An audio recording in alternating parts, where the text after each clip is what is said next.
Scripps Park, located at the corner of Trumbull and Grand River in Detroit's historic Woodbridge neighborhood, began its life as the gardens of the home of Detroit News and Cranbrook funder George Booth. The home was later expanded and donated to the city of Detroit as the Scripps Library and Park.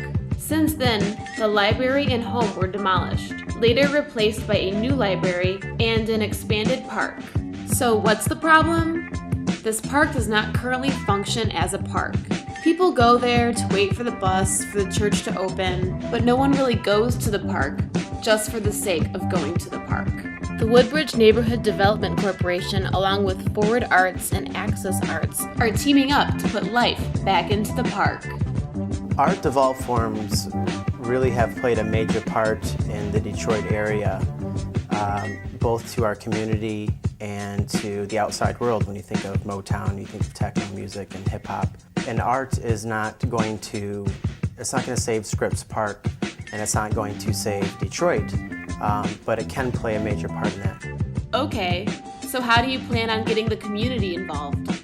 In 2011, WNDC has committed to work in partnership with Access Arts and Forward Arts.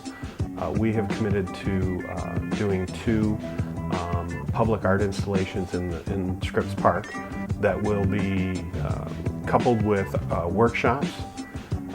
We've also committed to doing cleanup events in the park throughout the year and surrounding the events.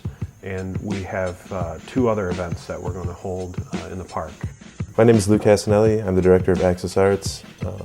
Access Arts is an organization that is concerned about making educational opportunities via public art in and around public spaces in Detroit. We're working with Woodbridge Neighborhood Development Corporation and Forward Arts to produce public art exhibits at the park. That's part of a sort of short-term goal to increase programming and foot traffic into the park. Art installations will attract more visitors from within and outside Detroit, as well as give kids an opportunity to share their work with the city. These cultural programs will give people more reasons to visit the park.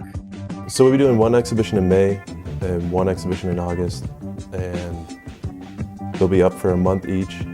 To support each exhibition, we're going to be doing youth workshops. The goal of the workshops is to introduce kids to public art and then give them an opportunity, if they so choose, to present their work in the park as part of the exhibitions. Because art matters, the park will matter. Or is it the other way around? Art, across sort of any sort of region or city usually reflects sort of the soul of the community and the good and the bad and sort of everything in between. Woodbridge has always been a great neighborhood for artists to work and live in, and we're really hoping that the exhibit really sort of reflects that. This year, our goal is not so much on the capital investment, but really on the human investment. Our goal is to get people into the park, to put the park in use so that there's a demand for those capital improvements.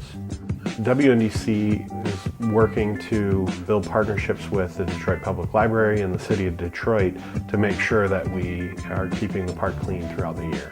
But it really is a collaborative effort that requires our organization, the city, the library, and the residents of Woodbridge to all work together to maintain and keep the park safe and clean. In creating the group Friends of Scripps Park, WNDC hopes to gather nearby stakeholders to become involved with the park directly. There are a couple churches across Trumbull and Grand River. We have Motor City Casino. So we have all of these different institutions, neighborhoods, and community groups. And our goal is really to bring all of those people together so we can sit down at one table and we can each take on a little piece of revitalizing Scripps Park. Revitalizing the park means that there will be more of a presence there, thereby increasing the safety of the neighborhood. I think that the cultural programming that we have there will just bring more awareness to that area and keep more eyes on it to help with public safety, and this, all this cultural programming will just get people more involved in the park, and they'd want to do a garden in the park, or take part in the community cleanup day, or anything else that they want to do for that matter. I mean, this is just something to start the conversation about these bigger issues, and this is the way that we're doing it.